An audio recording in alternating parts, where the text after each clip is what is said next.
저는 한덕수 대통령 권한대행께 국회법, 국회중앙감정법, 양곡관리법, 농산물가격안정법, 농업재해대책법, 농업재해보험법 개정안 등 이재명 국정 파탄 6법에 대해 제2요구권을 행사할 것을 다시 한번 요청합니다.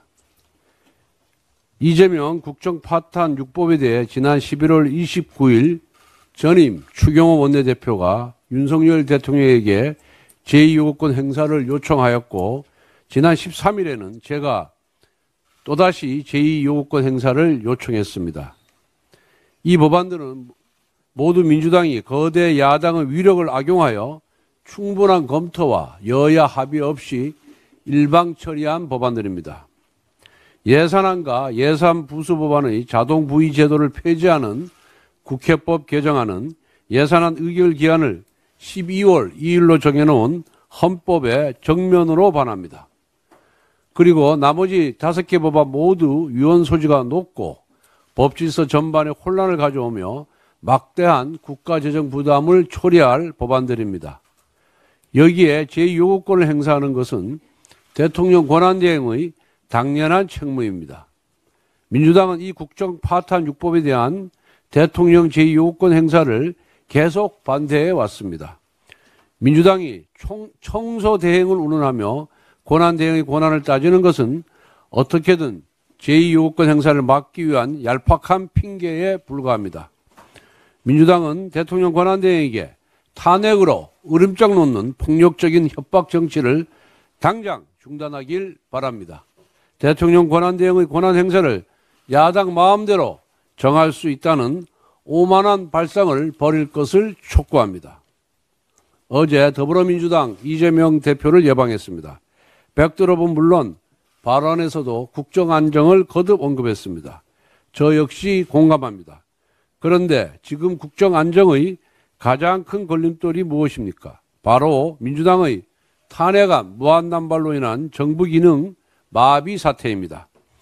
현재 최재해 감사원장, 박성재 법무부 장관 등 총 14건의 탄핵 소추안이 헌법재판소에 계류 중에 있습니다.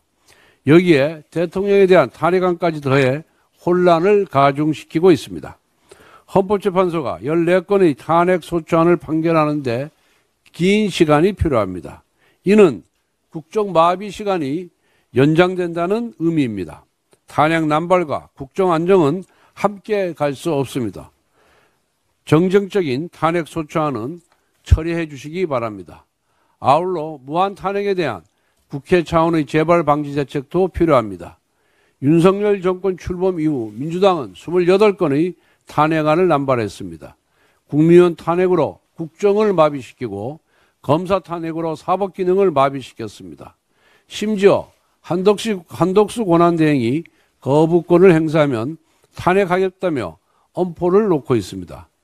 그동안 남발된 탄핵안이 얼마나 허술한지 구체적 사례도 속출하고 있습니다.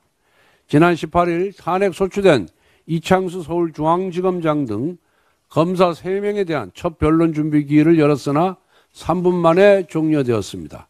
탄핵 심판을 청구한 국회 측이 변호사를 선임하지 않으면서 아무도 재판에 출석하지 않았기 때문입니다. 국회에서 통과한 탄핵 소추안이 헌법재판소에서 기각될 경우 그 탄핵안을 발의 표결한 국회의원을 직권남용으로 처벌하는 법안을 여야가 공동으로 발의합시다. 탄핵 남용은 입법부의 직권남용입니다. 행정부가 잘못하면 입법부는 국정조사와 특검 등을 통해 견제할 수가 있습니다. 그런데 지금처럼 입법부가 탄핵안을 남발하며 행정부를 마비시킬 경우 행정부는 견제 수단이 없습니다. 입법 독재를 막고 상권 분립의 원칙을 지키기 위해서라도 정쟁적인 탄핵안 남발에 대한 처벌 규정은 반드시 필요합니다. 민주당은 입으로 국정안정을 외치면서 손으로 탄핵안을 만지작거리는 부조리극을 그만두어야 합니다. 그리고 무한 탄핵의 과오를 성찰하고 그 방지 대책을 함께 세워야 합니다. 추경호 전 원내대표 재임 중 원내대책회의 동의를 얻어 핵심 국정 현안에 대해 긴밀한 당정 협의를 이어가자는 취지로 정책위원회 산하특위를 구성한 바가 있습니다. 그중에 저출생 대응특위, 연금개혁특위, 노동전환특위, AI 3대 강국도약특위는 매우 중요하고 시급한 국가 현안을 다루고 있습니다. 그리고 위원장님과 위원님들께서 적극적인 활동 의지를 갖고 계신 만큼 이상 4개의 특위에 대해서는 앞으로 지속적으로 운영할 것을 제안합니다.